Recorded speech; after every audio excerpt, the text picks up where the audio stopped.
Hi, my name is Kimi Grande Los Santos. Technology, on the other hand, is the practical application of scientific discoveries. It enhances human well-being by improving the quality of life and expanding opportunities. One significant way technology contributes to flourishing throughout healthcare innovations.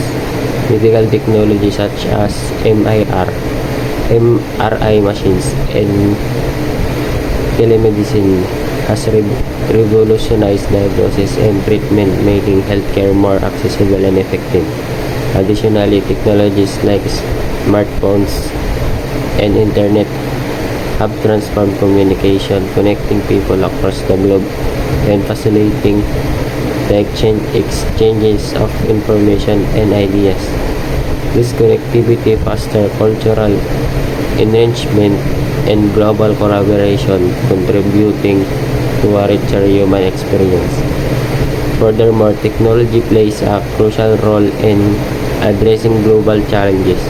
Climate change, for instance, is a pressing issue that threatens human flourishing. Scientific research enables us to understand the causes and consequences of climate change, while technology provides the means to mitigate its effect. Renewable energy technologies like solar panels and wind turbines offer sustainable alternatives to fossil fuels. Advancement in agricultural technology improve food production efficiency, helping to others hunger and malnutrition. These innovations are essential for safeguarding the well-being of current and future generations.